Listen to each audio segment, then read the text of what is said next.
Grab your beverages and turn up your interweb. Solving the world's problems 12 ounces at a time. It's Dudes and Beer.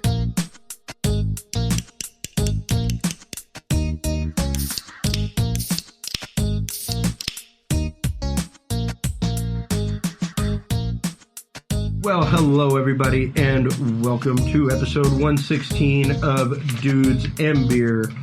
I am Chris Jordan, your host. With me, as always, is the stalwart, awesome Stephen Bishop. What's up, people? In the house. Julie, unfortunately, has been a little under the weather as of late. And I'm getting ready to start up like a Dudes and Beer bracket. You know, kind of like football squares. Oh yeah.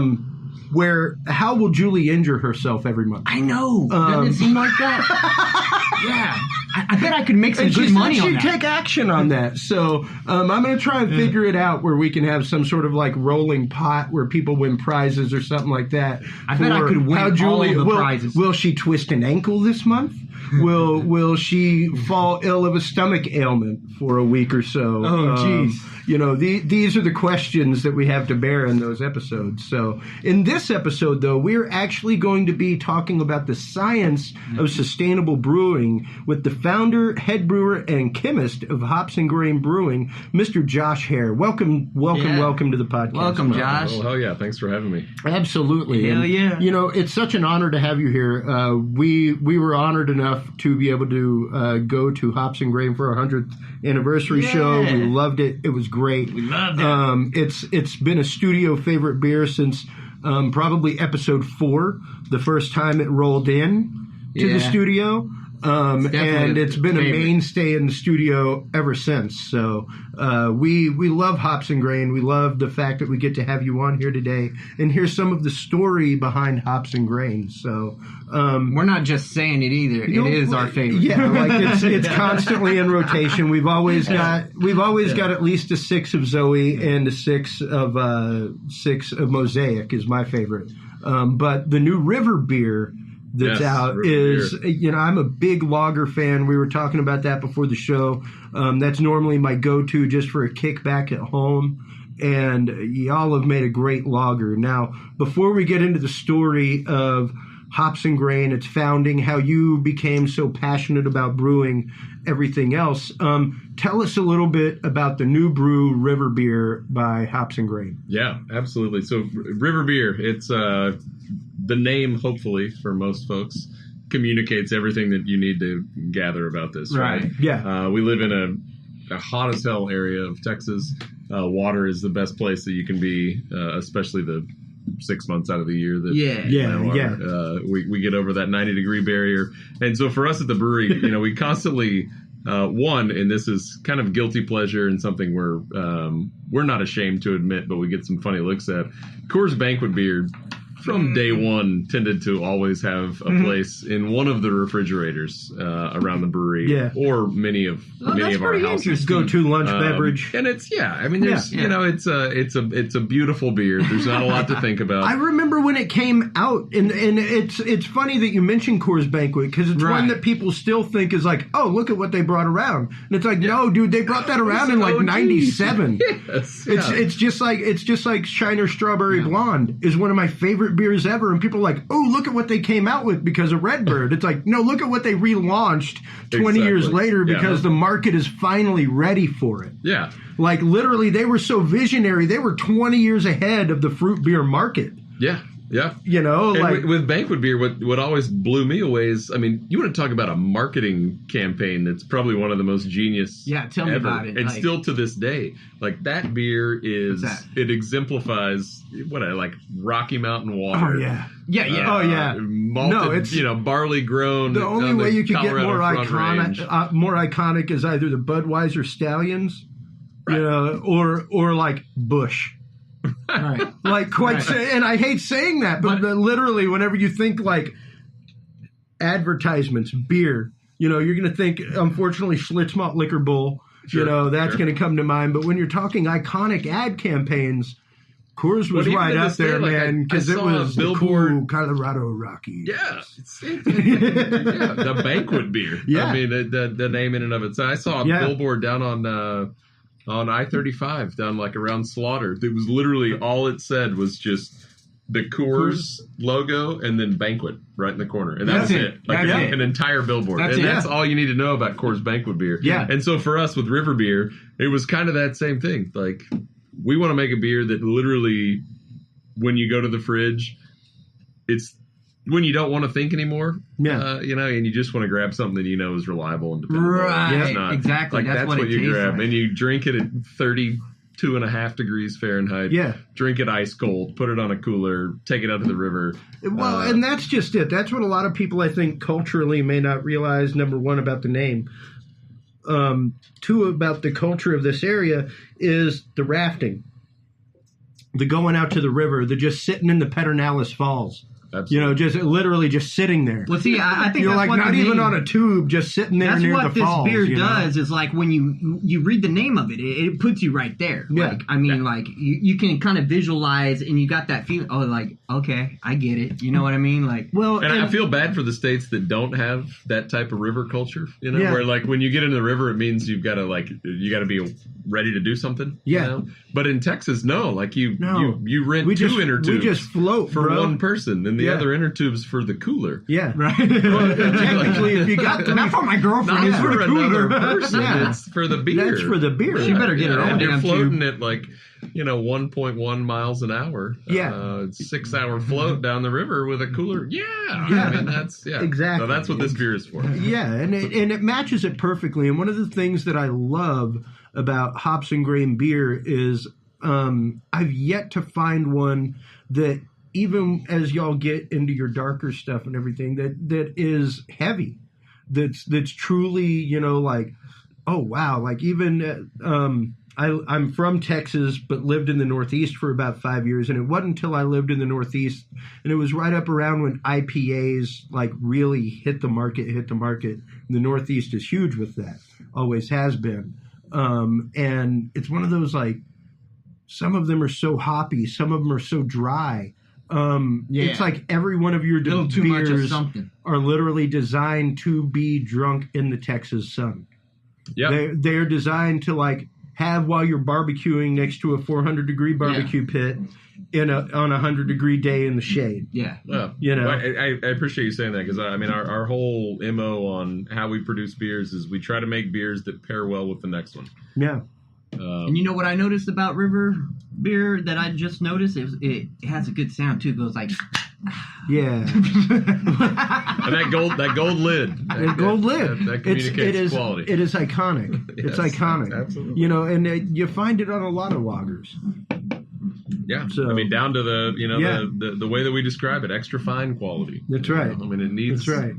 It needs succinct adjectives when you're talking about a beer of this caliber. That's right. That's right. I like. Well, and tell us a little bit about the brewing process behind this beer, because one of the reasons we had you on, this is Sustainability Month. We're going to have all kinds of guests on this month that all do things that are sustainable. Next week we have a guy that turns woodwork out of found pieces of wood, stuff like that. That's makes art, makes functional pieces of furniture, things like that. We're going to have the ladies from the Backyard Chicken program on here in Austin, which is huge. They're from Austin. And you can totally Austin relate. Renewable Resources. As soon as I saw the law passed, I got 2 chickens for my backyard. But things like that. How has let's talk a little bit about the brewing process of river beer, and then let's go into some of the founding of Hops and Grain and what it is to be a sustainable brewery. Cool. Yeah. So just some background on us. From a beer standpoint, we focus on 2 different styles. I mean, I call them 2 styles, but we make lagers and we make hop forward beers. Lagers are incredibly, and they don't get enough credit, I think, in the beer making world, at least from the new age kind of craft movement. Lagers are some of the hardest beers to make. Very few of them have a lot of flavors to hide behind. So when, process flaws, fermentation flaws, things like that. And they go skunky quick. Oh, very quick. Yeah. They go skunky quick. You don't have all those big, bold flavors to hide behind. Yeah. And so it's a big risk. Most of the it's kind of a straightforward kind of thing, huh? the loggers? Well, it's simple in thought process, but the actual like management of yeast health and fermentation and conditioning, temperature, that's where the complexity in lager comes. And the weird dichotomy is that what you want people who drink your lagers to say is that they don't really like get a whole lot of flavor out of it. Yeah. That's a compliment when they don't notice anything. Well, really, and that's the difference. Like you hear a lot of time, especially in the lager world, the cold brew process, things like that. Where it only spends a certain amount of time on the boiler and the wort and everything else, whereas a lot of other beers spend more time on wort boiler and that kind of stuff. Well, fermentation is the biggest kind of time sink to making lagers. Yeah. Our ales, our hoppier beers, they'll turn over in 14 to 18 days. But a good lager is going to take you 30, 45, sometimes 60 days. So you're tying up your equipment for so much longer. But that amount of time is what requires. Or what it is required to make a really good, clean lager. Because with a lager, it's bizarre. They're the cheapest beers that you'll find out there. They're the least amount of like big, bold flavors, and they're the hardest to make. And it's lower lower ABV. Interesting. All of them, yeah. Yeah, for the most part, they're all lower they ABV. Hover in the 5 to 6% range. Yeah. They take twice as long to make as an IPA. Wow. Yeah. And they're half as half the cost like, of an IPA and at the shelf, quite honestly, even just thinking about it from a business point of view, as far as a large scale brewery goes, it is really counterintuitive business wise. Oh, no doubt. To think about it's one thing to think about that in terms of a small brewery, but think about it in terms of Budweiser and everything else like that. But in the same right, they're so entrenched in that one market. Their process is streamlined for that also. Right, and their facilities are built out around exactly. that. Like where we have a large fermenter that, can hold 3,000 gallons, they've got a large fermenter that can hold 10,000 Well, gallons. and not just that, but they've got 3 or 4 of them and they're in rotation. Oh, right? hundreds of them. crazy. Yeah. I used to drive past the Budweiser plant all the time, the Budweiser brewery all the time in East Houston, going to see my family in Channelview, and that place, it's immense. It looks like one of the friggin' petroleum plants, like out in Baytown. Right. They're like 1,000-barrel fermenters. And like I remember when I was a kid, they had like Busch Gardens. There was like a zoo and like an amusement park and shit there. Like they make it family are you ever going to friendly. have an amusement park? Well, because that would be dope. Not anymore, but that's how you do it. Yeah. Yeah. Back in the day, the state right? allowed. This was one of my favorite bizarre TABC laws. There was a weird carve-out back in the 80s for SeaWorld, right? There was a Busch Gardens at SeaWorld. Busch or whatever. Yeah. And, manufacturers at the time weren't allowed to sell beer or operate, like a pub or tavern. Yeah. Well, they were able to pass legislation that had this carve-out that said if you're on a property that's between 1.9 and 2.2 acres, has an aquarium of, the size of 20 to 25,000 gallons of water. They just made all this up, right? Houses an aquatic mammal. They made this shit up. Then you could sell beer on site. And literally, SeaWorld and Budweiser, for the longest time, till the 90s, they operated like a little hand. I went to the testing there. Yes, I went to the testing room there and stuff. And it was like, okay, this is the adult area. It was like, we kept thinking in the early days, like, well, how can we put an aquarium in an aquatic mammal? Where the hell can we get an aquarium that big? What I'm saying is they had some damn politician write that up, like all these specifications you're talking about. Like, it was so precise that there was nothing else that would meet that. It was just like you're never, you're never ever they ever had gonna money. meet it. They had money enough just to have somebody write that bullshit law. It's like, okay, we qualify. Well, and that brings up some interesting points, especially in the world of sustainable brewing, because much like owning an auto shop or anything like that, whenever you own a brewery, like you have to have an out point for all of that waste. You have to have an out point as an auto shop for all of the waste oil Right. Like there are waste oil companies that'll come buy it and they'll recycle it and filter it through and it's got to be put it through a volcanic process. What you're excreting. Same thing with used tires. Same thing with alternators. Same thing with all that stuff.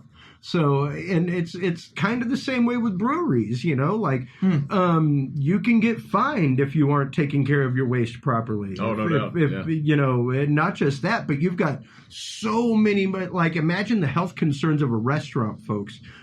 Take that and multiply it by like 8 or 9 times, and those are the health concerns of an active brewery at any one given time. Just because you're dealing with live cultures, like the cleanliness of utensils and things like that has to be more than spot on. Like you're talking about more than a 3-part bar bath for something. You can't just do like that won't clean a fermenter. It's not going to be like 10% bleach, soap, water. We're good. Dip it in sink 1 and dip it in sink 2. It's none of that. Like a normal bar or restaurant. Like a normal bar or restaurant, that's absolutely what they do to every one of your glasses, before it hits the freezer again. But when you're talking about a brewery, like we said, there's science involved here. And let's get into a little bit of that. Number one, how you came into this, because we were talking off air, and it was a very interesting story, how you came to the world of brewing.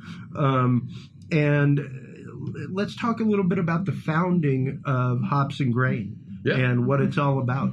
Absolutely. Yeah. So I'm a child of West Texas. I call it West-ish Texas, I guess, because West Texas to me is Big Bend. Yeah. Abilene, where I was born and raised, is kind of in the hovering weird area that I wouldn't recommend you visit. But I grew up there, born and raised. It was a fascinating town because it taught me how to be creative. Yeah. When you don't have much to entertain yourself, like you're forced to figure out new ways to be creative. Lightsabers real quick. Exactly. Do you get around? Please, yes. Okay. And so, in Abilene, where I went to school, my buddies and I figured out very early on as, 18, 19-year-olds that it's completely, I say it's legal. I mean, it is attainable for you to buy all the ingredients to make beer without anyone ever asking you how old you are. Yeah. Right? Okay. I mean, you're buying. That's kind of cool. You're buying grain. You're buying hops. You're buying yeast. Yeah, no. There's no alcohol in there. There's no transaction. They just figure you're not old enough to figure it out. People tripped out because I was in Philadelphia for my gig about a month or so ago, right up around a month ago, and my wife was having issues producing for our baby, what have you. And hops is actually a great means by which to increase milk production in ladies. It is. You don't necessarily want to give them a hoppy beer, because then whatever the first couple pumps are, you got to just get rid of that because it's going to have alcohol. Since we drank a lot of it, what's it do for us? Well, what I did was actually hop onto Amazon. And I bought because there's the Dudes and Beer store. I went to the Dudes and Beer store on Amazon. And I literally just grabbed like a pound of hops, and I sent it to her, and I was like, make a tea out of it. Literally put it into the coffee maker with some water, put a little bit of sugar in it. It'll be slightly bitter, but number one, it'll put you to sleep. It'll relax the hell out of it. If you're having trouble sleeping, folks, have a little tincture of hops. I've heard of that. Right? I've heard of that. Seriously, just take a bag legit. of hops and soak it in some hot water for about 10 or 15 minutes, you'll be out. Would you say that's better than melatonin? Oh, yeah. Yeah? Yeah. Wow. It's tastier than milk. It's definitely tastier. I like the way you think. Especially if you're a hop fiend. If you like a good hoppy beer, you're going to get that little bit of hop punch with it, which is why I say, add a little honey, add something like that to it. Or if you don't have the time to mess with that, just go get you some river beer. You could. But I wouldn't recommend that for lactating ladies. But that's some of the science behind brewing. And now, you were saying earlier that you were actually a biology teacher. I was, yeah. So in college, starting out at least, I studied biology. Graduated from university with a certificate to teach science, and my first job in the workforce back in 2003. Yeah. Oh, wow. Well, at least post college workforce. Sure. Was a 7th grade science teacher. All right. Yeah, Dude, I taught that is emerging young minds on the beauties of life sciences. District school? I actually right? taught in Round Rock ISD. All right. Wow, Believe it that's or not, awesome, dude. It's as bad as you've heard. Yeah. Anyway, but my 1 year of teaching in the public education system in Texas led me to determine that was not the career for me. Yes. Or at least the place for me. The career of education is still what I do. I feel like to this day. I talk about our beer, I educate on our beer. Sure. Yeah. You're talk doing about that right now. But teaching in the public education system just wasn't working. Yeah. And I had some buddies that I had gone to college with that were living up in Boulder, Colorado, which, we had gone up there all the time. I toured around following fish. Nice. In most of the latter 90s, early 2000s. Heck yeah. So spent a lot of time, in the Front Range of Colorado and all over the Mountain West. But Yeah, Red those are my Rocks favorite area, states. all that good stuff. Those are my favorite states to go see, go see a good show. And the mountain biking, right? and mountain biking, Yeah. And I had, while I was a teacher and my, I played soccer most of the time in college, but got into mountain biking. And Boulder was like this perfect. It had bluegrass, it had mountain biking, it had beer. So I was like, well, yeah, hell yeah. Well, I'll throw in my towel of being a Damn, that has a lot teacher of good things. right. and pack my Volkswagen up and my golden retriever and my 2 bicycles and moved to Boulder. Well, and that's right up around, especially you describing the fish time and stuff like that. That's right as things like Sierra Nevada, stuff like that, really, St. Arnold's even, things like that really started coming on the scene.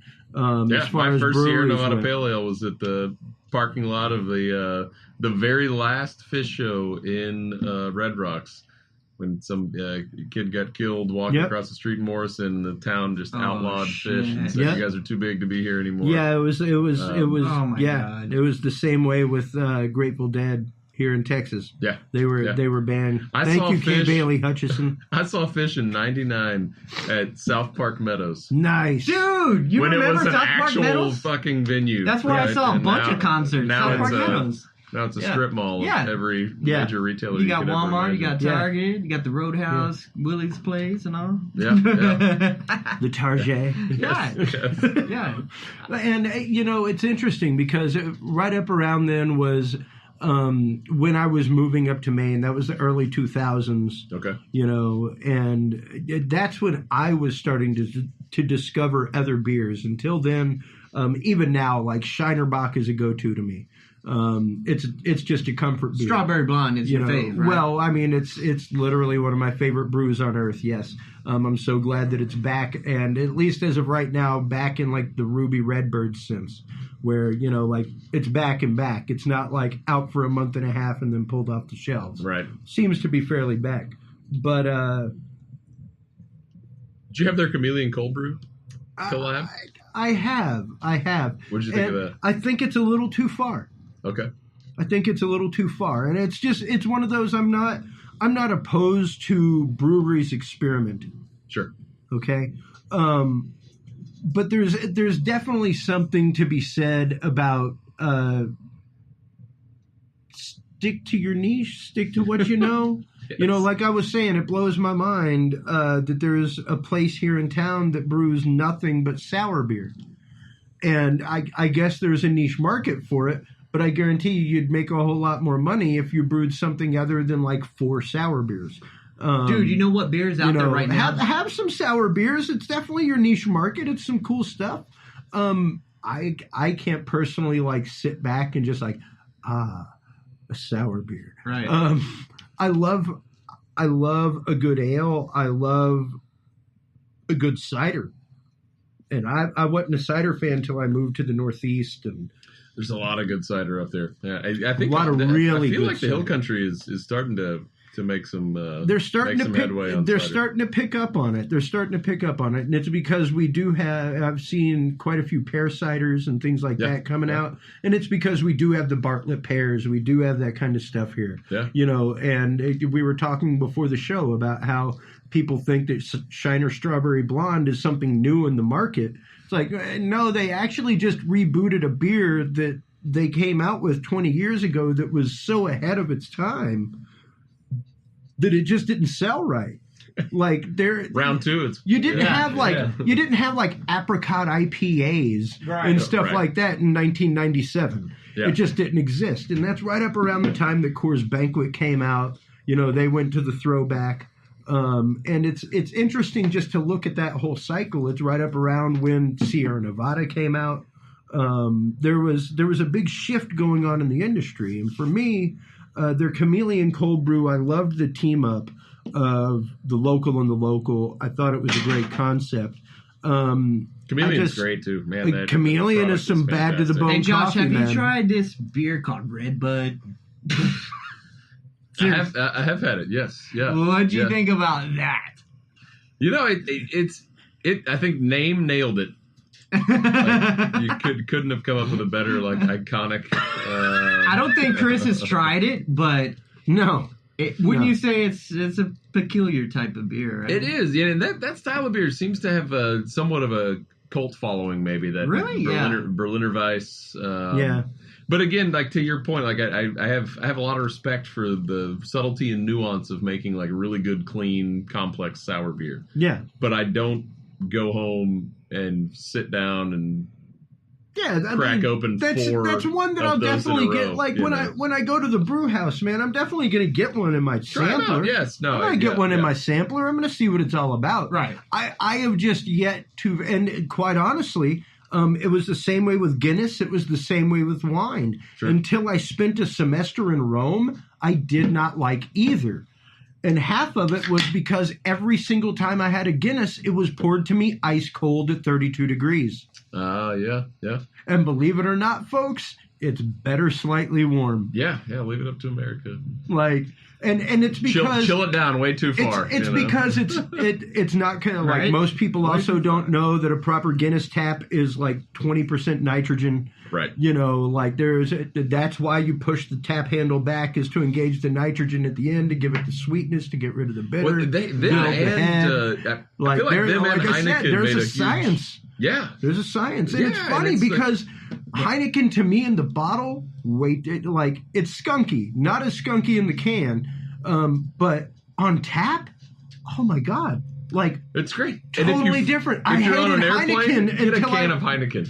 It's beaueful. Yeah. Because it hasn't had the glass. It hasn't been exposed to the light. It's literally, and it's that's a nice until Pilsner. The day I brewed my own beer and found out that Heineken. Brown glass and green glass, clear glass and green glass had the tendency to skunk a beer. Yeah. And it was that totally explains Corona. Exactly. And Heineken. Right. And Dos Equis Green. Well, some crazy factoids about those beers, especially Corona. There's as the technology with hop processing and harvesting, it continues to advance. There's actual products that hop brokers and processors can carry that through to ultimately take away any of the compounds that would react with UV light to create that skunking. So there are these. Right. It's like an extract of everything that you want of the hops, but it doesn't. It's lacking that one compound that would create skunking. Light sensitive, so you can package your beer in a clear bottle. So a pre-packaged hop syrup. Yes, this basically hop extract. And this is available already, right? That's how Corona that's how Corona. And their beers are still kind of skunky, I think. Yeah. I don't know how everyone thinks, but that product is enabling it to be somewhat shelf stable. So it's skunky from the day that it hits the shelf until 3-4 months later. The skunkiness doesn't increase. Typically, the only way you can do that, it just maintains skunk. Yeah, typically the only way you can do that is to literally cool the beer, warm the beer, cool it again. Or cool the beer, expose it to sunlight, cool it again. Yeah, even in brown bottles, you'll get a skunking effect at that point. Yeah. When our fridge failed over here, and we found out it did. It was okay, all beer goes. Yeah. I don't care. I don't care how much it costs if it's in a can or a bottle. One day I left my refrigerator off, and I don't know. It was a little skunkier, but yeah, but you drink it anyway. Well, depending on your flavor preferences. Yeah, he finished my. I don't know that Skunkiness is somewhat attractive. I don't know that a Bud Light should really taste like a Heineken though. I don't drink Bud Light. Miller Genuine Draft. How dare you? Or that champagne of beers. The champagne of beers. I do not drink a Bud Light. But explain to us, because this is Sustainability Month, the concept of sustainable brewing. Because when I heard about this, you were one of the only breweries that I'd heard about that was actively doing this. And I think that it is such a forward-looking concept, such a great concept, and one of the reasons why I've continued to support and purchase hops and grain beer and everything else. I really believe that more people should be doing this because having lived in Portland, Maine, where there are, I don't know how many active breweries, having lived in Houston, where there are, I don't know how many active breweries, like that's waste product. That's something that you actually have to pay like waste fees to go out and put in a slurry field, right, or something like that. And that's horrifying. Right. Now, if you were to be like composting all of that, that's cool. If you were to even landfill all of it and like suck methane out of it, that's cool. Right. But that's not what's happening. No. So tell us a little bit about the sustainable brewing process at Hops and Grain and how you came about that. Yeah, fantastic question, and probably my favorite story to tell about what we do. And for me as a business owner, and the whole concept around creating Hops and Grain was to create a business that enhanced the human experience, right? Me as a consumer of beer and you name it. I mean, we all buy things. We buy toilet paper, we buy clothes, we buy. Right. What makes those purchases more than just a transaction are the story behind the company that you're purchasing into, right? Because any company can make any number of products. Sure. But they're all products, hopefully, that we need. And, I say need. I'm not going to throw it in quotes, but like to say that we need beer, I don't. I think we need beer. Personally. We have a patron saint of it. So. Yes, yeah. I mean, I think it's necessary. It's the perspective. Makes sense to me, right? Of the individual. But for me, if I was going to kind of put my entire life on the line, open a business, leverage myself out personally to get funding for it, to raise money, it had to be something bigger than I just want to be my own boss. Right. Exactly. Sure. And so to me, I kind of viewed that as like, well, what do I care about? What are my biggest concerns? And those always centered around the environment, community, and then what I was doing to be better as a person, right? Well, my being better as a person is translated into our industry because that's what I am. I'm a brewer. I represent a brewery. I'm the chairman of the Texas Craft Brewers Guild, so I represent 220 breweries in the state of Texas. And so across those three things, like you got to be good for the environment because what we're doing is incredibly resource intensive. It is, right. For most breweries that are efficient, 6 to 7 gallons of water is required to make 1 gallon of beer. That's huge waste, especially in an area of the country that doesn't have just a surplus of water. That's right. So to be good, you got to be, paying attention to Portland, Oregon. We are not. Right. Yeah. Yeah. On the community side, you got to be good for the community, or no one's going to want to continue to buy your beer, right? Right. And then on the industry side, you want to be a leader. You want to at least try to be a leader. Right. So with Hops and Grain, my whole goal was to create something that was sustainable. And when you look at it from those three vantage points, sustainability is the only way that you're going to survive in the brewing industry. And you have to have a story that's sustainable. You have to have a workplace environment that people want to continue working in. Otherwise, you're not going to be sustainable because turnover is the death of in any service business. Industry. Yeah, especially and service industry. It's going to turn over, business. And so the energy that you put into training versus what it requires when people just leave and then you have to. You know what? Just the story alone, that itself. That I believe that if a lot of beer drinkers and beer love drinkers or whoever drinks beer heard that type of story of what y'all do and what y'all do for the community, and you're thinking outside of yourself and what betters the things around you, I mean that would make somebody want to go drink your beer anyway, even though it's already good. You see what I'm saying?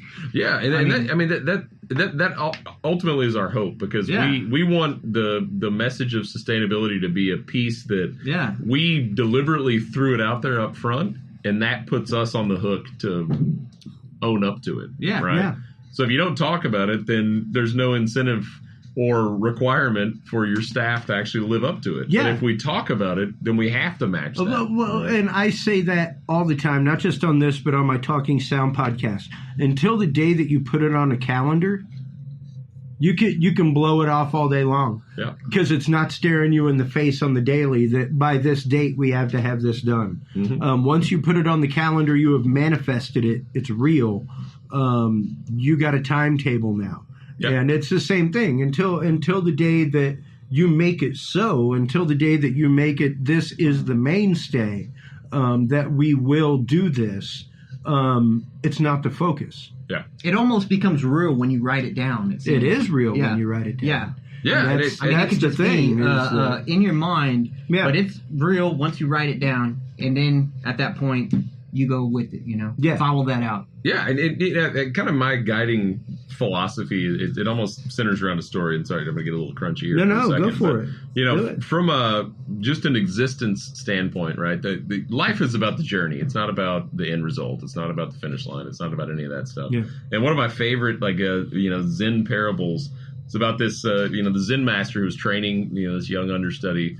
He was going out, on a journey that the Zen master had sent him out on. You've got to go achieve this, find this, and he went out for days and days and days, and he was wandering around trying to find his way, and he approached this river, right? And across the river, he could see his Zen master sitting there on the other side, on the bank. Zen master is just sitting there peaceful. The young understudy is just like completely outside of himself. He's tired, he's exhausted, he's hungry. He doesn't know what the hell he's doing, and he sees, what is recognizable, like, oh, I guess that feels like home. And he keeps yelling, to the Zen master, like, how do I get to the other side? Yelling at him over and over and over. And the Zen master, finally just like looks up and kind of catches his attention. And the young student again, he's just like, how do I get to the other side? And he looks at him, and he says, you're already there. Yeah. And that's like business and life is about the journey. It's not about like thinking you need to get to this end thing. It's about enjoying what you're doing now. And to enjoy what we do now, we have to be good stewards to the environment. We have to be good stewards to our community. And we got to be good leaders in the industry. Otherwise, like, what the fuck are you doing? Yeah. No, absolutely. And lead by example, what you're doing. Yeah. Trying. Yeah. Well, and that's just it. When I heard that, y'all actively take your used grains and turn them into dog treats, things like that. Y'all use your waste. Even myself in my own kitchen, when I lived in an apartment, tried getting to a zero waste position where all of my vegetable trimmings, bones, everything else went into freezer bags in the freezer, and once a month I made broth out of all of it. Like at least I get one more use out of it before it just becomes trash. Yeah, and it takes a lot of thought, right? I mean, it does. You gotta. But that challenge to yourself is so good. It's and there's a stick-to-itiveness. Exercise. There really is. Like I have chickens now. I've got a couple chickens, and just yesterday I was like, oh, wow, look at this watermelon from 4th of July. The stuff from the 4th of July cookout episode. Yeah. And I was like, oh, my God, we got to get rid of it. I ain't got to get rid of that. I need to go give that to my chickens. Yeah. It's a hot day outside. There's plenty of water and seeds inside of that. These women will go crazy. And I literally went out and put it in their dish, and they were chickens. Those ladies were nuts for like 2 or 3 hours just macking on watermelon, and stuff like that. And just the fact of I've now turned my kitchen into more of a zero waste kitchen, and at the same time gained eggs out of it. Yeah, symbiosis. Awesome. It's an awesome concept, and to be able to recycle the things that you use, to be able to reuse them, to be able to give them to local farmers as fodder for fertilizer, things like that. Even be able to sell it to them as that. It's a fantastic concept, and it's a great forward-looking concept for a small brewery to have. Now, how long ago did Hops and Grain come about in the Austin market? Because I know y'all are presently expanding to San Marcos, things like that. So tell us a little bit about that backstory. Yeah, so we opened our doors in October of 2011. So we were the think at the time we were the 6th or 7th brewery to open in Austin. There's now 58 licensed in the city over the course of 6 years. Yep. And when we opened, we were way down at I say way down, and we're still the same distance that we were from downtown in East Austin, but back then it seemed way east. So it is the same original location, right? Absolutely, yeah, same place we opened. I think it's awesome location. Me too. I lived right in the neighborhood. loved it. Yeah. We've expanded in the building and taken over quite a bit more space, but. Sure. October will be our 6-year anniversary. Wow. Of operating that. We've always, since day one, had a tasting room and a production facility. In 2011, the state laws did not allow you to actually sell beer in tasting rooms, so all of our samples were given away for free. And now, fast forward, the laws have changed. We can sell pints, we do flights, we do pitchers. And we are in the process of opening a second production facility and tasting room down in San Marcos. So about 30 miles south of here for those of you that have not been there. Really, really rad Rivertown. Culturally, it's such an incredible fit for. I think this river beer is going to go over good down there. And appreciate the plug there, but river beer, we actually give 2% of the gross sales. Is donated back to organizations that fight for open space and water preservation. Fantastic. Wow. So quarterly we choose a different partner. Our first partner actually in the third quarter of this year is the San Marcos River Foundation. Great. And we'll continue to rotate through, give that money back to keeping our open spaces and our waterways enjoyable, clean. That's right. But San Marcos is moving along, under construction. Should be open later this year, definitely before the end of the year. Really? But depending on how the progress goes with construction, somewhere between October to December. Wow, that is very short order. Yeah, it's happening quick. We've been kind of tight-lipped about it. We haven't said a whole lot. I know. We kind of wanted to get it open and then just be like, oh yeah, hey, by the way. Oh, hey, everybody. Here we are, guys. Just so you know. Another brewery. And I'm about that. I'm the same way. Awesome. I did the same thing with the launch of Dudes and Beer. I didn't really let anybody know it existed until it was like, hey, here's episode 1. And I'm about the same thing.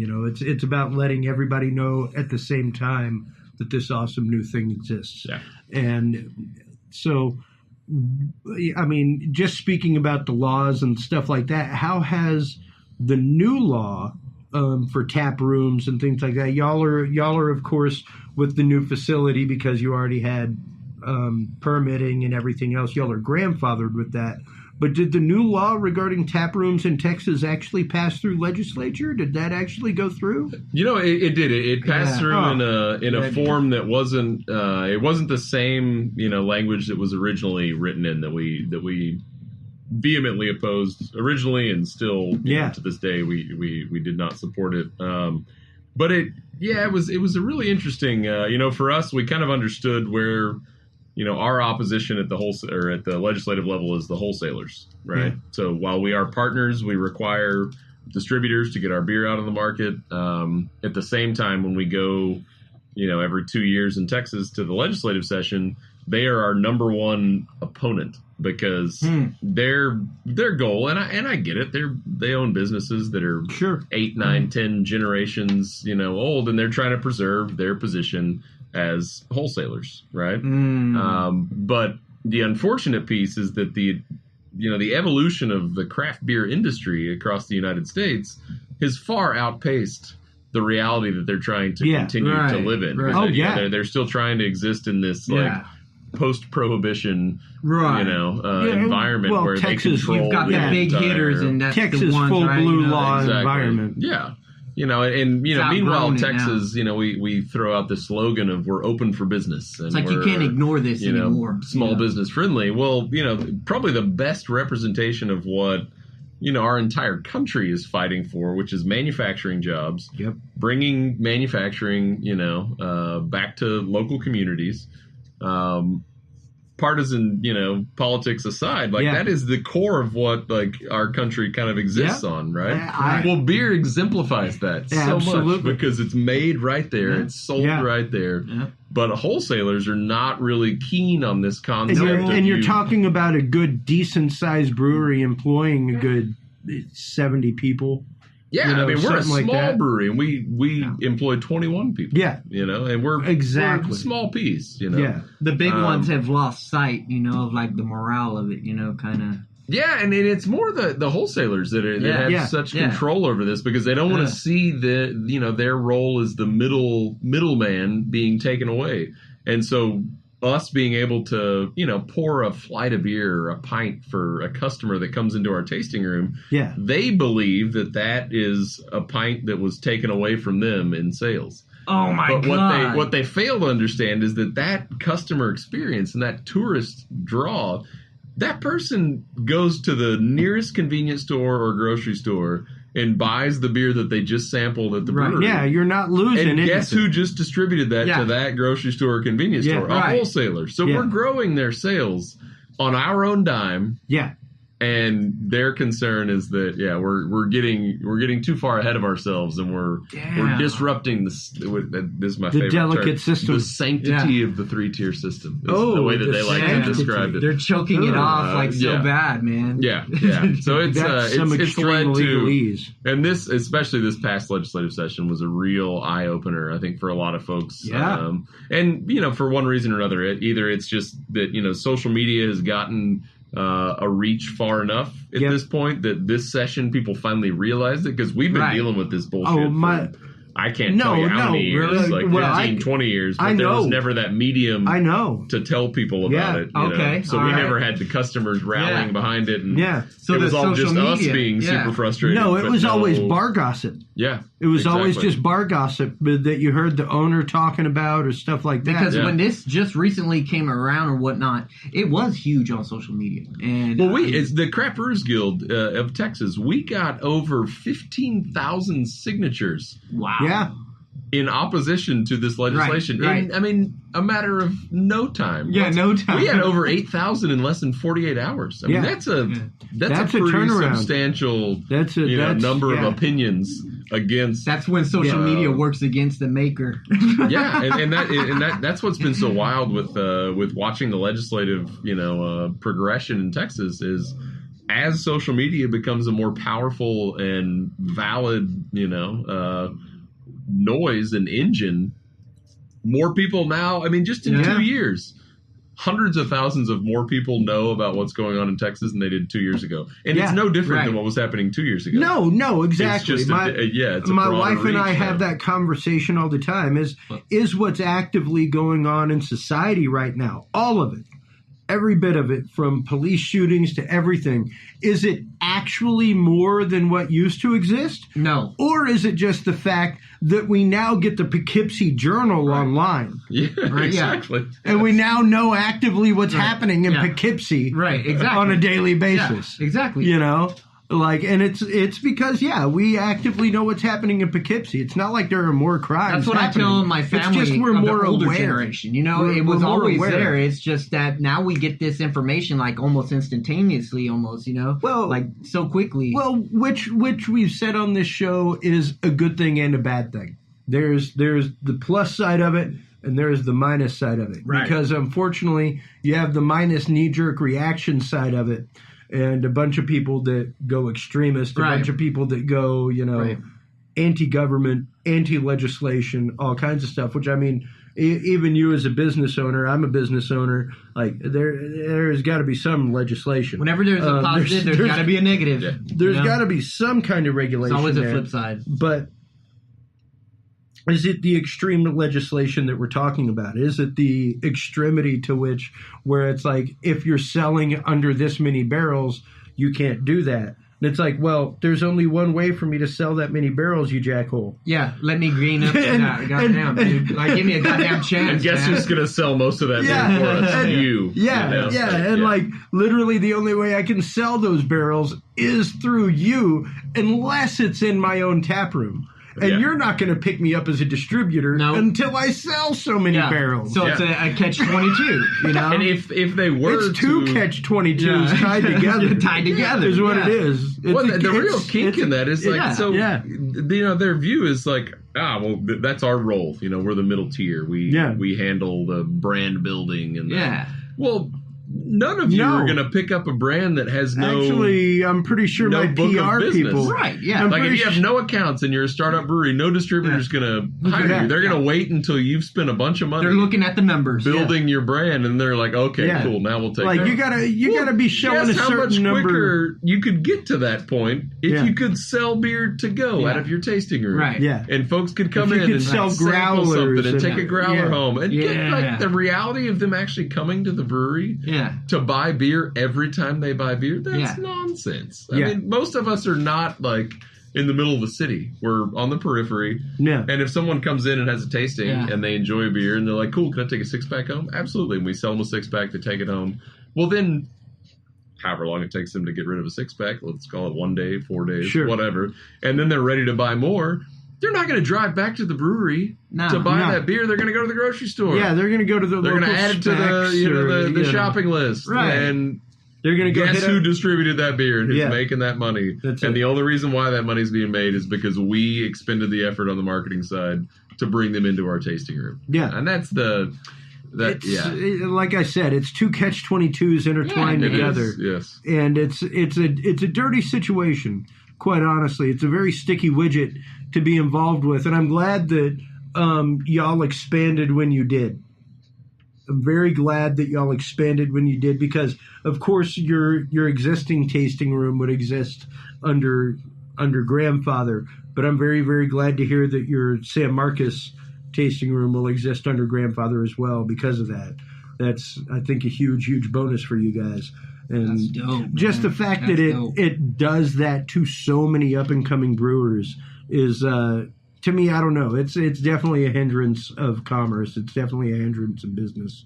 Well, the biggest thing that is deterring is interest in investing in the beer industry in Texas. Because while, I mean, there's not a lot of breweries that would be immediately impacted or that were immediately impacted by it. Yeah. But all of us want to grow. I mean, that's the nature of business, right? You didn't start a business to just not grow at all and stay. And that's an interesting topic right now as well, especially amongst the craft beer community, because, I'm sure you're involved in a totally different aspect of the craft beer community than I am. I belong to some discussion groups. I belong to some groups on Facebook, things like that.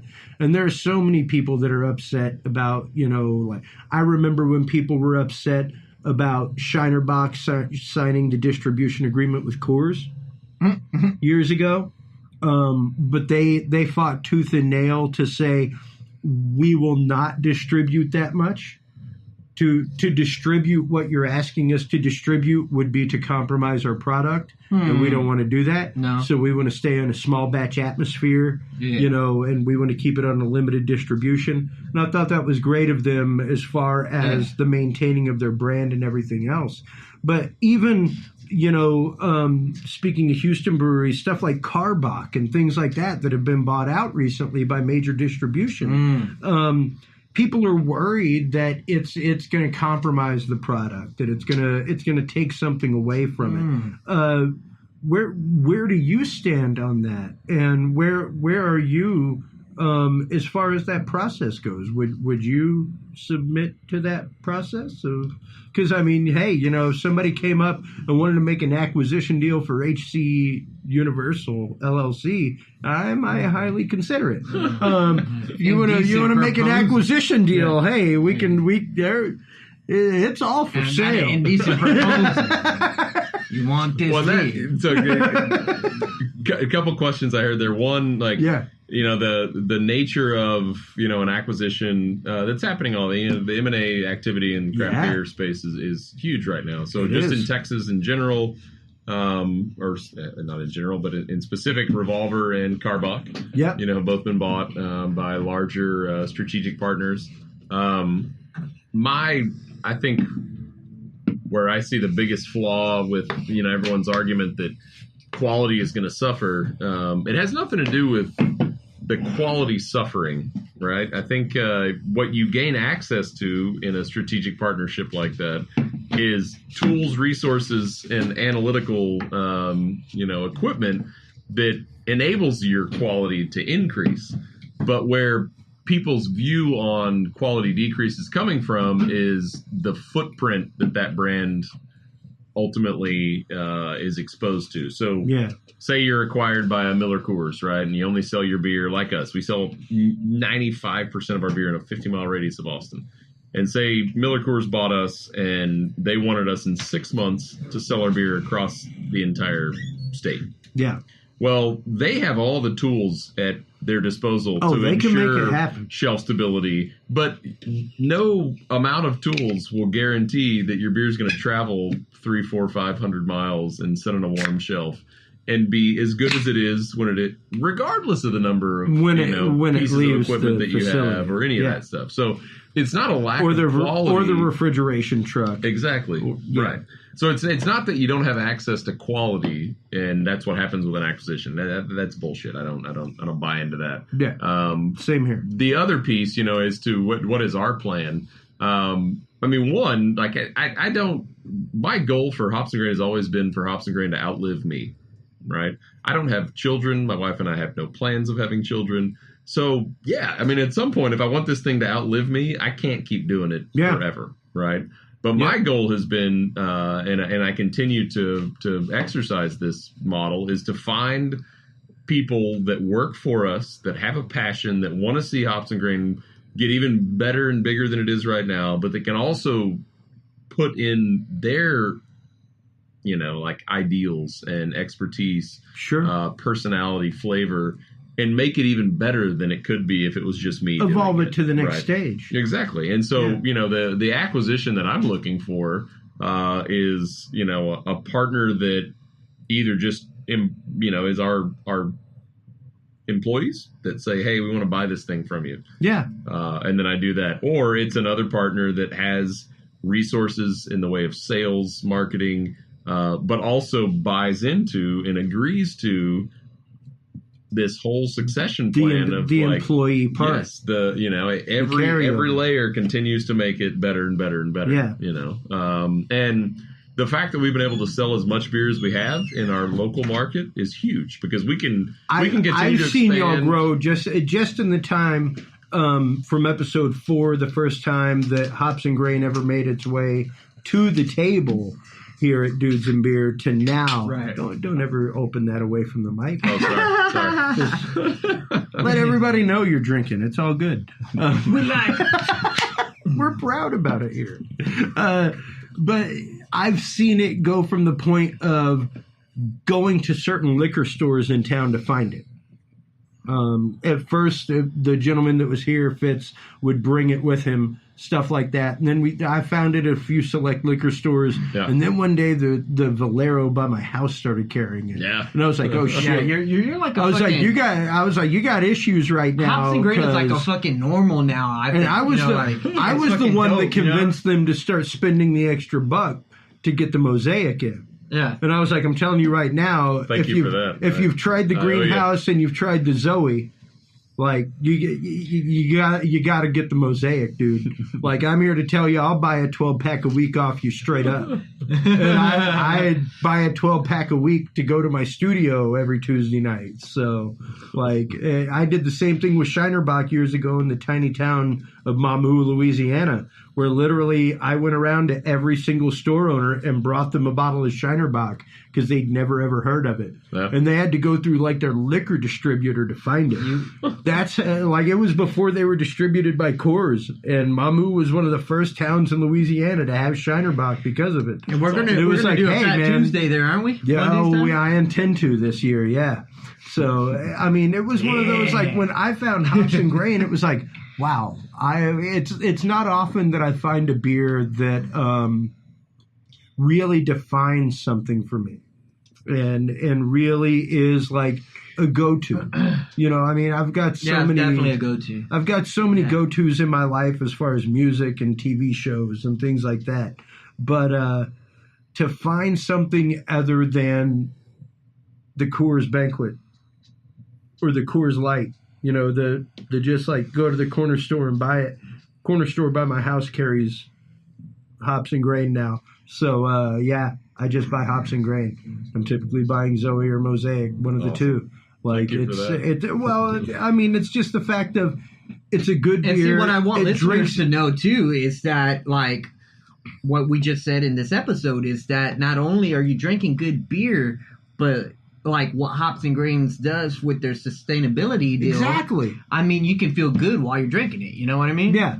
Well, that's what what I touched on earlier. Like our whole mantra is enhancing the human experience. And we believe that starts from the point of like when you decide to purchase it till you're done consuming it, and then you're figuring out like, are you going to throw that in the trash can or the recycle bin? Like we want to be front of mind for that entire experience. Well, even people like Michael Folk, who tends bar over there. Awesome. Oh my God. It just such an incredible energy, such a great person. Like I could hang out with that guy all day. Yeah. You know, and just the whole vibe of the establishment to begin with, everything else is so laid back and so different than your typical tap room. It's not in your face. It's not, branded all over the place like most tap rooms are. Yeah. It's the fact of you are what you are, you stand for what you are, and that stands on its own. Yeah. At least that's what I've seen. And I appreciate that. That's what we're trying for. I mean, we don't want it to be something that you have to like think a lot about.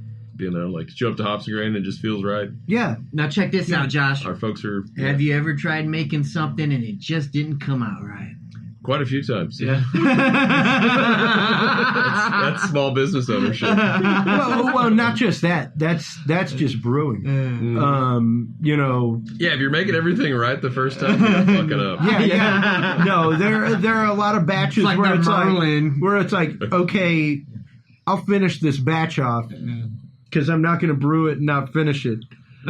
But I'll be damned if I'm going to share that with any friends. I know it's not going to turn out. I've had that happen a few times. I did some, just like small house brewing stuff when I lived in Maine, and there were times where it was like, all right, maybe these 24, 36 bottles just need to be kept private. Right. I don't necessarily need to share this at the backyard. Josh, cookout. What was the name of one of those that never came out?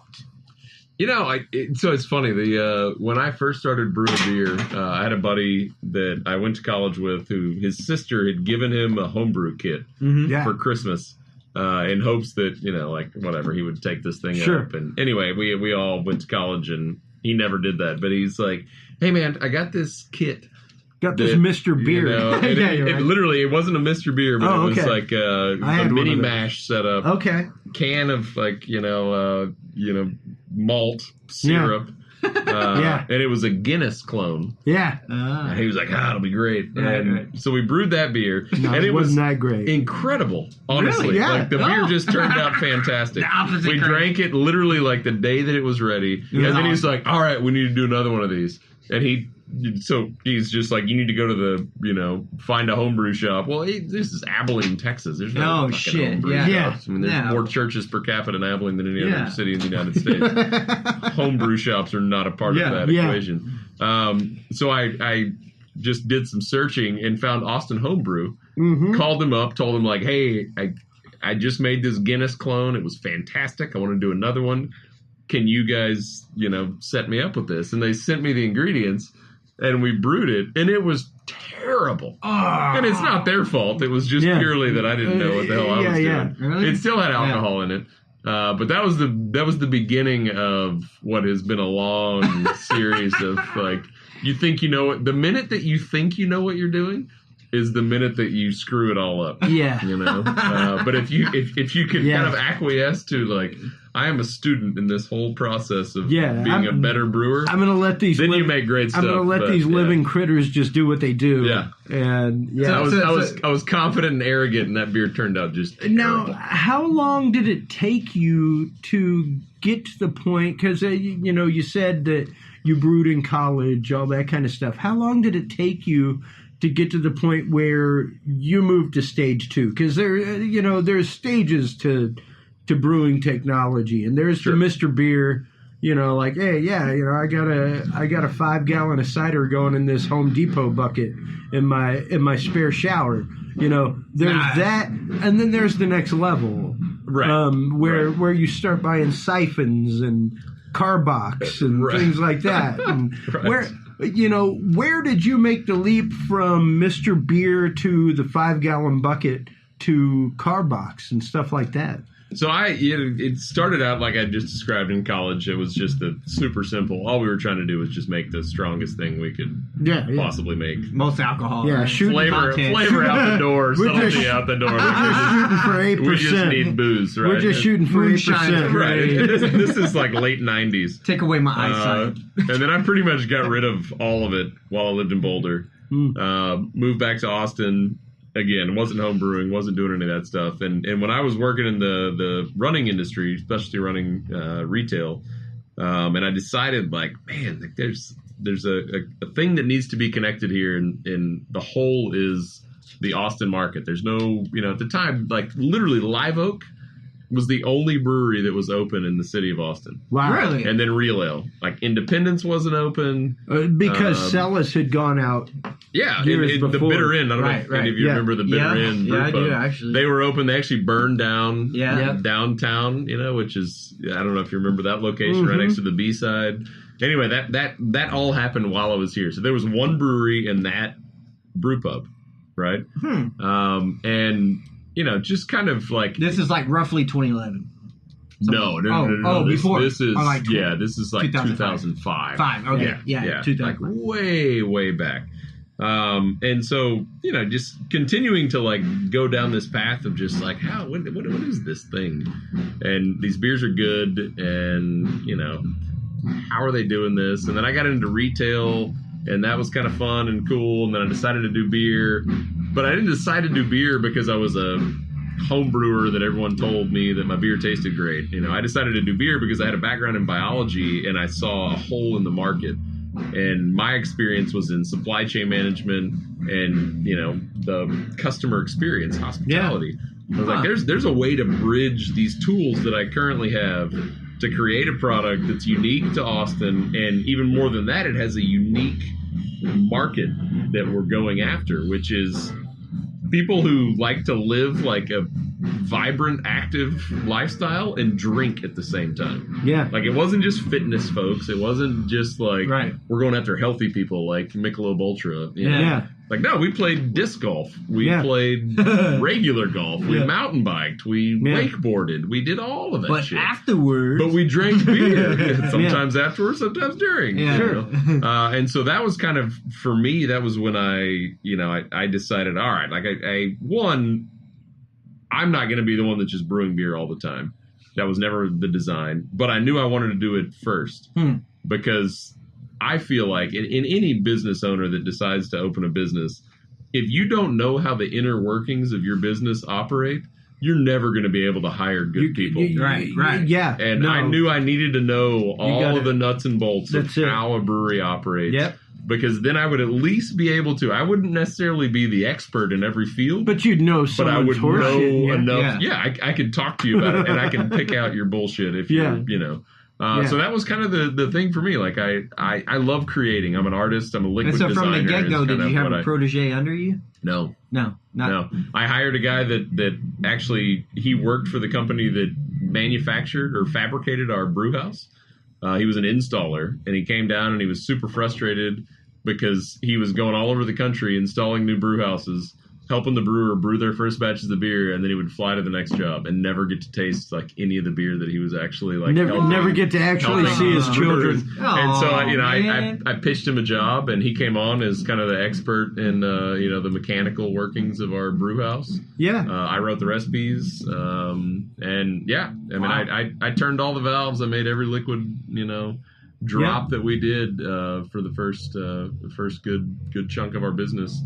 And then I realized that, like, if I was ever what I wanted to start a business for was to provide opportunity for people that I felt like I never got when I was working for other folks. Right. And so then it was that introspective, like, okay, cool, I can keep brewing, doing what I love doing, which is brewing, or I can step back and actually run the guts of the business, which is probably a better use of my time. And facilitate someone that's way better at it. Someone else that, and provide more job opportunities. Yeah, it's like at that point you were already to the point to where now you needed to kind of like back off a little bit and take care of your baby. You know what I mean? Like, what you built. Yeah. Well, and I wanted to find people that could make that baby even better. Right, you know? right. And you exist in a vacuum. It's never going to be. It could be cool, but it'll never be great. That's just it. It's kind of like letting your kids study under one piano teacher forever. You know, it might be good, but at some point you might ought to put them with, at some point you might ought to put them with like a style coach. Other than just a piano instructor that's teaching them scales and modes, you know. Right. Exactly. Let's get into some flavor. Let's get into something different. And it's get abstract here. Well, and it's very much the same way. What you can bring to the table, and when you have a more wider range, then the more the better. Not just that though. It really comes down to, like you said, it's a father-child relationship, you know. And I had to explain it to my wife.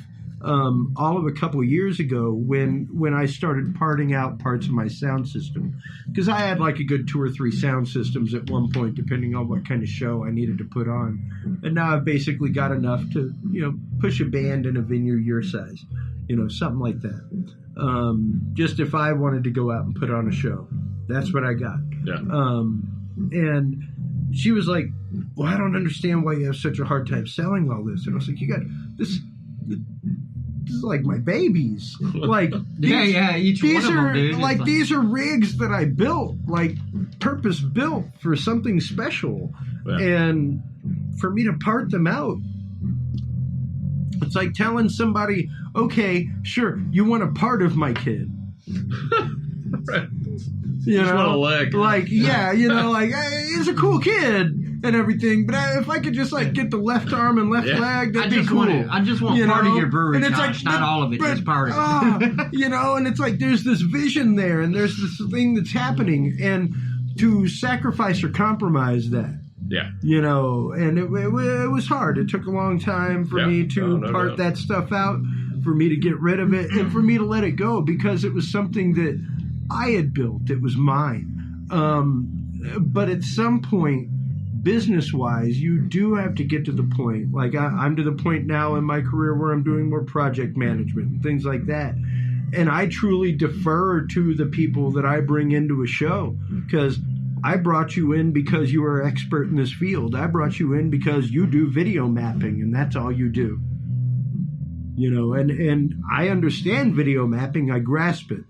But you're the technical video mapper here. Right. You know, like you understand. I understand the broad strokes. You understand every bit of the intricacy. Yeah. And that's where you really do have to find somebody familially that you can trust. King of the broad stroke. And it's finding somebody that not only understands what you're trying to get across, but what you're about and what the brew is about and what you're trying to portray with the brew itself, even in a brewer's aspect.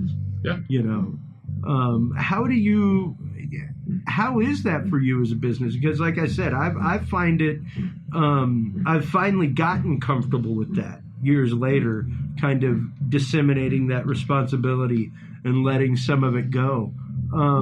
As a head brewer, as a head chemist, how do you deal with letting your brewers just go crazy, you know, and come up and say, hey, I got this new idea, you know?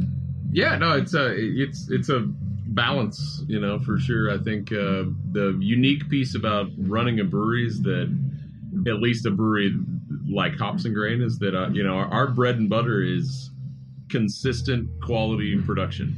So when you buy a 6-pack of Zoe in South Austin, or you buy it in Williamson County, or you buy it in Bastrop, you know, better not be buying in Williamson County. don't even go to Williamson County. Yeah. We do sell some beer up there, though. Woo! But you know, our whole approach is that, you know, when you buy that beer in each of those places, it tastes like what it should taste like. Fort Bend County that beer tastes just like Austin beer. Exactly. With you guys. And that's what that's what we have to strive for. And so there is, you know, on some regards, there's an element of freewheeling that we want. You know, I want all of our brewers to feel like they have like creative input. Sure. And we have a small 3-barrel pilot system that our brewers can just go nuts on. Really? But we have a very like strict like dividing line between when you step on that main brew house and you're turning valves, making Zoe or Pale Mosaic or River Beer or any of the other core beers that we make,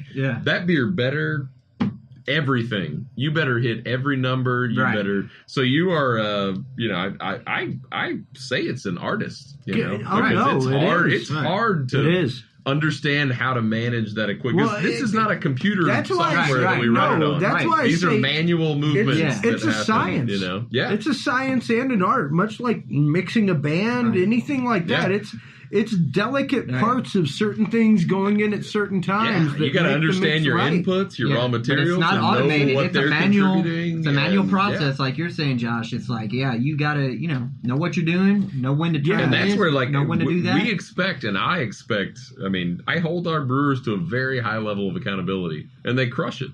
But they have to meet that because we're not a brew pub. We don't make like every batch of beer is a little bit different than the last batch of beer. I mean, it is.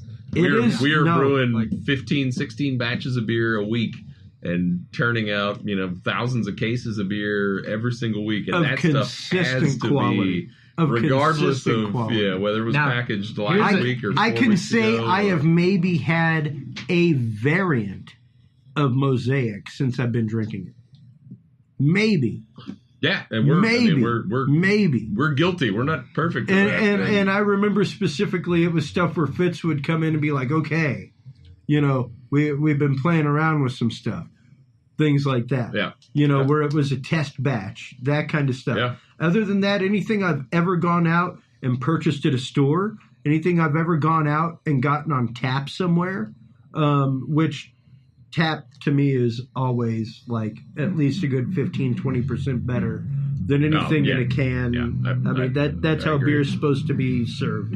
But that's the only variant I've seen is between tap and can. Yeah, and it has. I mean, the stuff that you've tried that are like experiments and pieces like that. Like all those experiments are done to try to increase shelf stability and consistency. Now, you want to know something, like from an honest opinion, like my opinion, which is, I'm going to be honest, is that drinking your beer, and I'm not just saying this because you're here, but I'm just saying that from all the times that I've drank it, I haven't seen much of a difference.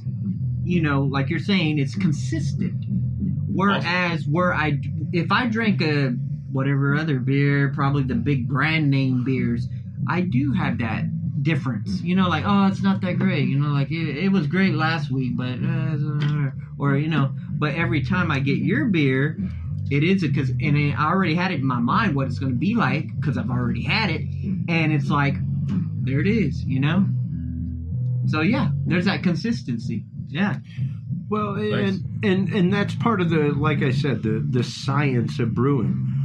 Because it does come down to, much like mixing an album or anything like that, it's show notes, and there are brewers' journals and what you added when and what quantity and, what temperature the water was when you added it. And everything makes such a distinct chemical difference in the way that the brew comes out.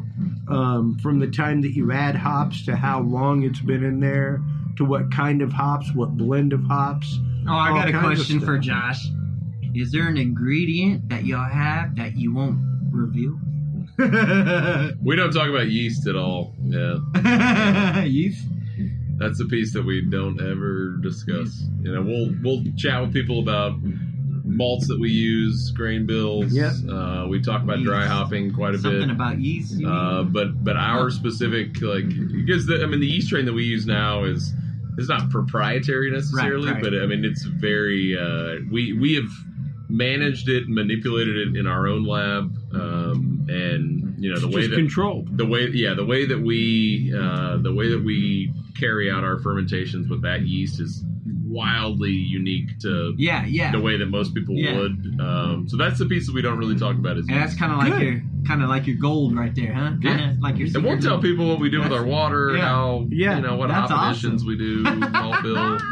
Because to me, I mean, anyone can make a decent beer. It's not hard to make like a drinkable beer. Sure. It's incredibly But it's difficult that to make uniqueness, a really good beer. Yeah. And what makes really good beer, to me at least, is management of yeast health. Yeah. Like if you can keep your fermenters happy, it's just like, this is a weird analogy, but it's just like your stomach, your gut biome, right? Like that's not a weird analogy. That's a perfect analogy. You keep that inner workings operating right. You feed it the right things. Like that is a perfect and prime analogy. And it's the same thing with a brewery. I was telling somebody just today on Facebook, like, make sure while you're taking those antibiotics, make sure to take some yogurt with them. Yeah. Because not many people realize whenever you take antibiotics, you are killing most of your gut flora. Yeah. So and just by definition, probiotic and antibiotic. One of them keeps living things alive, the other one kills them actively. And you need the probiotics. Yeah. Why doesn't normal doctors tell you this? Come on. This should be common sense. My mom for years has complained that antibiotics just make me so sick and squirrely in the stomach. It just killed all your probiotics. Yeah, it killed everything good in your stomach. Yeah, so anything all the things that maintain. Yeah, gotta replace that. Anything that normally digests your food the way it normally should are gone. Yeah. And that's just it. Like, that's what people don't realize is that it's chemistry and biology it's biochemistry in all trueness to the fact. Because as opposed to anything else, you're dealing with a live culture, and that's one of those things that I'm always fascinated by live cultures. A prime example is I can cook amazingly well. I do not bake well. Yeah. Because baking is very much like brewing. It is a science, and it's a measured science. Yeah. And there has to be this much water to this much yeast to this much sugar in order for the bread or agent to leaven properly. Hey, bro, your oven has to be on 350. It does, at a minimum. It depends on what you're cooking. 525 for a good pizza. But that's the difference between 8 minutes, baking and cooking. Maybe 7. Cooking things can be individual. You can vary from dish to dish, and that's all right. But when you're baking baguettes, and this is how long you ferment the sugar with better the taste yeast, like the last baguette. with the flour, so that you get the proper size holes, so it's a baguette and not another kind of bread. Yeah. And it's the exact. God forbid it's a panini. That's the last thing. You don't want a panini. Yeah. Hey, Crystal, you don't want a panini. Well, and that's just it. And they're both the exact same ingredients. But how long? They're both the sourdough bread. That's all they are. It's all how long it goes for? It's all the sugar to yeast ratio, how long it sits, everything else. Yeah, okay. One of them has more yeast, less sugar. The other has more sugar, less yeast. Yeah. So they build more carbon dioxide, which creates more holes in the bread. And it's literally this scientific process with the two, whereas with cooking, you're not necessarily you're dealing with much more an artistic process than you are a chemical process. Right. And baking and brewing are so intrinsically intertwined. They're so close with their exactness no holes in my river beer. And their precision. You're damn right. Yes. And it's the difference between making a loaf of bread and making pretzels. Yeah. They're both the exact same ingredients. Depends on how much of what you use. And it's the same way with brewing beer. It depends on what you use and when as to how the brew turns out. Yeah. And it should have, this is one of my very, I think folks who I respect in the industry more than most, and someone who's been a very dear friend of mine is Jeff Stuffings from Jester King. And, a lot of what they're striving to do out there, and I think they're doing it well, is creating beers that kind of harken back to like a time and place. Like they're not beers that are made for the mainstream necessarily. Yeah. Every beer that they produce has an attachment to an emotional feeling or remembrance, that a customer would have. And storytelling is a huge piece, of their brand, just as much as it is for ours, from the way that they design their labels. So the customer is supposed to get like kind of like an experience from that beer, right? Well, and that's why they've shifted their model to selling almost everything at the brewery, because the time and place that their beers are most, the best experience you can have with them is right there. Yeah. On this beautiful property out fresh off the tap. West of town, out in the hill country. I mean, it's incredible. And I love what they're doing, because they've decided to ignore volume and focus on richness of experience. Yeah. Yeah. And what they found Quality is that, quantity. like maybe if you looked at just a pure top line revenue number, it may not be the same, but if you look at bottom line, like profit margin, you're selling it on site, you can sell a fraction of what you when used you look to try at to cost sell, to benefit analysis and the everything impact of every single person that bought that beer. That's right. Right at the source of where it was made, and they heard the story, and they sat out, on the picnic table and drank it amongst the trees. You've just bred nothing but customer loyalty. Yeah. Right. You've bred nothing but brand loyalty. That's why, thousands of people line up for their bottle releases. That's right. And That's right. And I think Jeff would probably tell you this. Like, that wasn't by design. He didn't concoct this whole thing. No. He's just a super unique, like, transparent, authentic, fantastic brewer. And he's put together a team of people between Avery, his head brewer, and the entire team out there. That, like, when you go out there, you feel like you don't need to be any other place than right there, right now. Dude, that is so dope. And you drink their beers, and it's fantastic. That is sick. And that's what I love about what they're doing. Like, do I have Jester King bottles of beer in my fridge at home all the time? No.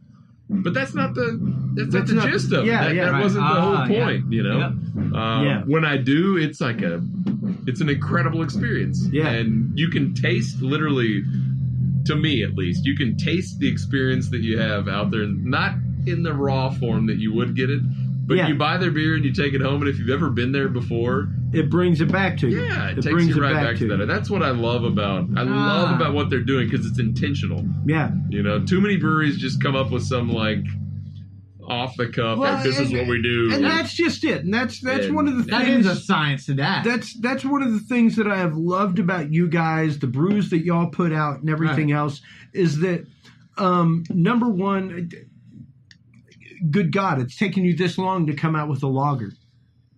Yeah, well, then one like this. Let's just, for sure. I'm sure. I mean, Zoe is technically a lager, but it's dry hopped, so it kind of muddies the waters. Well, it's a lager, but it didn't, A lot of muddy waters. It definitely doesn't have that lager on the back end. Right, yeah. Let's just put it that way. I totally... I love Riverbend. But I feel like a Lush. I haven't thrown any of my cans away. Oh, that's all right. Don't worry about it. I'm just as much as a Lush as you are. It's like a trophy. You're me tonight, because normally I get yelled at for that. Nobody gets yelled at for it. It's just, hey, it can get crowded. Hey, Steve, you got 12 cans around you. We only got so much space on this table, right? Yeah. There's a finite amount of room. Now, as things move forward, especially with the new location in San Marcos, stuff like that. Are you on the square? We're 2 blocks off the square. Woo! Nice. I like it. So Guadalupe and LBJ, the two roads that go in and out of the square. We're at MLK. Nice. Okay. Dude, you're right there. You're right there. Are you familiar? Yeah. So do you know the old Justice Center? Yeah. We're in the... Are you? Yeah, we took over the way. It's been a while, but I know nice. Yeah. Yeah. Okay. MLK and holy cow. right in between LBJ and Guadalupe. Yeah. Heck yeah. That's my own 2 blocks area. off the square. Heck yeah. Good for you guys. That's prime area. That's prime real estate. Yeah. Well, and aside from that, and River Beer, what are some of the things that y'all are looking at coming up with hops and grain? What are some of the new concepts, the new directions y'all are looking at, if that's anything that you can share with us. Yeah, no, I can share some of that for sure. We're, as we continue to grow now, approaching 6 years of being in business, we have a good, solid, I feel like at least core lineup of beers. We do a lot of fun experimental stuff, especially in the ways of hop expressive beers. And, now that we're adding a second facility, a lot of people have asked us just like, oh, cool, are you doubling capacity? And that was not the design by, our Austin facility it was an incredible location. When we opened, it's still an incredible location. But when we opened, no one wanted anything to do with that far east of Austin. And now everyone wants to lease space. No, y'all opened shortly after I moved here, about a year and a half or so. We were the only business in that property. Yep. Right. And for us... We were before the boom, which is awesome. Yeah, well, it was super cool, but we should have taken more space in that building. Because now we look to expand, and the cost, the cost to take over expanding, leases, it's like 4 to 5 times what we currently pay. And so it doesn't make any sense because manufacturing. I think a lot of people fail to realize this, but like brewing is manufacturing. Yeah, and manufacturing is a high volume, low margin business. Yeah, and paying $25 to $30 a foot in real estate doesn't work for manufacturing. No, it works all right. Works okay if you're running for retail. Tasting room, retail. Works maybe okay. Maybe, even then, you're pushing. Yeah, even then it's by, kind of by like 8-9%. You're pushing. Uber took over 10,000 square feet in our building, and they have no problems paying that. Oh, I did see that. They have no problems because they have no actual equipment overhead. They got like 30 friggin' computer stations, bro. I've got a few computer girls and representatives. That's it. And so San Marcos for us was really a great opportunity to just continue. Our goal all along, my whole business model was, our brand would expand into new markets when we could actually add a physical facility in each of those markets. Yes.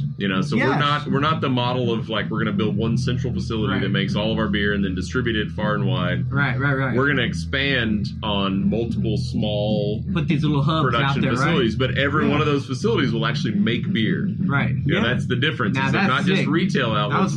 They're transparent manufacturing facilities that are like not making a but also what a great way to bypass the mainstream distribution system to your local markets and yet still provide a local venue to your local market. So in San Marcos, and adding value because we come into a new market and we're not just coming into a new market, not hiring anyone from that market. No, we rely 100%. You're hiring wait staff. You're hiring everyone bartenders from that market. You're hiring managers, and it's transparent and it's relevant. And when we go in, that's a beautiful thing. Say we want to expand to Dallas-Fort Worth, and we actually put in a brewery in Dallas-Fort Worth. Yeah, like you said, we hire folks that live in Dallas-Fort Worth. Like we said at the beginning of the show, between the brewery and the tap room, you're looking at a good 30-40 people being hired. Right. Yeah. You're looking at a good steady source of income for a good 30-40 people in a neighborhood. Right. Yeah. And that's beyond anything that you could ever measure. Yeah. And first step is that San Marcos location. Yeah. We'll be open there by the end of the year. We're going to add a little bit of capacity, but not a ton. Yeah, but what an incredible turnaround for you guys. What an incredible turn of events. And realization of the dream you go on the path. Sounds like we should get a date and do a Dudes and Beer live on that opening date. Maybe. Yeah, we'll have to talk to people about that. Other people than him about that. That's not his job. That's what I'm talking about. In addition to with the kind of like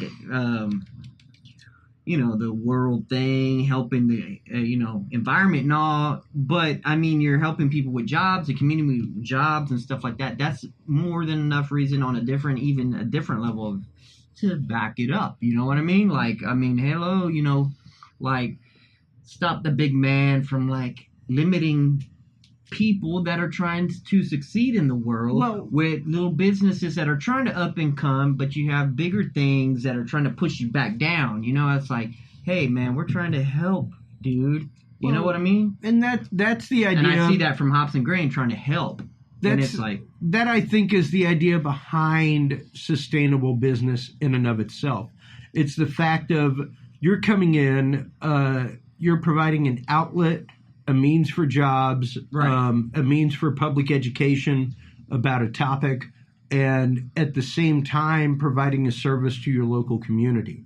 And that's where I think Hops and Grain has really excelled here in the Austin market. Y'all have such a good name, not just quality-wise, but quantifiably.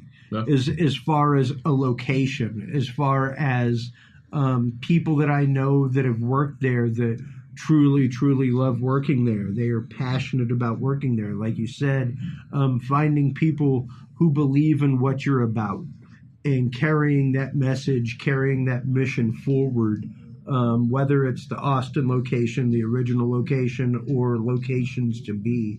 To actually carry that message and that mission forward is a huge part of the brewery. Yeah. When it matters to us, I mean, we provide health insurance. It's covered by Hops and Grain. We have 401k. We offer, a benefits package. That's insane. In a company that has 21 employees that you wouldn't find, in a business 10 times our scale. I was going to say, but to me, that's like, totally. I want this thing again. Like, I want this thing to outlast me. That's it. Because I'm not going to be doing this forever. Right. And the only way to make that happen is to ensure that the folks who have committed their lives and blood, sweat, and tears to standing behind me and like making this thing great, like they need an opportunity to someday make this you thing might their even own. move on, and then you might just walk into a convenience store and buy your own beer. I hope I don't ever have to pay for my own beer. Yeah. I do already, but Yeah. Steve Jobs. That's just a return on investment. right. Yeah. That's all right. I download my own app on everybody's device. So make sure you're still getting those, what do they call them? Yeah, from your company. let me see your phone real quick. There you go. I'm so-and-so. This is my beer. No, buddy, you got to pay. God. Well, as we close out this episode, number one, I'd love to thank you so much for coming out, Josh, talking about the concept of sustainable brewing, what Hops and Grain is all about, what other breweries should be looking at as a model, I think, because not only is it about sustaining the employees, it's about sustaining the community, about sustaining the product, about sustaining the longevity of an industry that is so rapidly being controlled by leaps and bounds across the country. So thank you so much for coming on. Feel free to take these last few seconds, plug anything you want. Let the people know about the website. Let them know where they can go to find Hops and Grain. Let them know where they can come for tours. What's your new all brew? That kind of What's stuff. the new thing coming out? Yeah. No. Just a quick plug. So we are Hops and Grain Brewing. We're www.hopsandgrain.com. Don't throw an S in there. No need to pluralize the grains. Nope. Hops and Grain. Twitter is @Hops and Grain. Instagram, Hops and Grain. Facebook, Hops and Grain. We keep it simple for all of you. Tasting room opens 7 days a week, 10 a.m. to 10 p.m.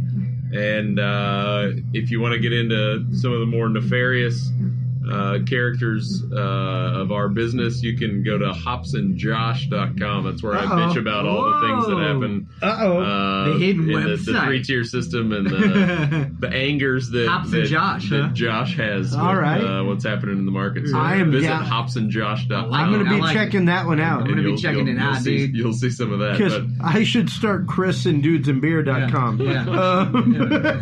It's nice to have a forum to vent, isn't it? It is. It is. Incredibly. It's amazing. Incredibly liberating. Yeah. Well, and on that note, once again, I cannot thank you enough for coming on the show, coming in tonight, talking about it. I'd love to talk with you more about some more opportunities to come out to Hops and Grain, Awesome. Get some more people out there, let some more people know. especially your next big release, things like that. Yeah. Thank you so much for finally making it out. It's been awesome. It's been from episode 4 to episode 116. I'm glad to meet the maker of the beer I love. It only took 100. It only took 112 episodes. We got it though. It only took 112 hours for this to happen. We talked folks. about this for a while, and now we accomplished it. And now it happened. So, on that note, everybody, while you're online checking out Hops and Grain, please go online, check out dudesandbeer.com, download the free app. Until next time, everybody, if you can't be good, be good at it. We'll talk to you soon.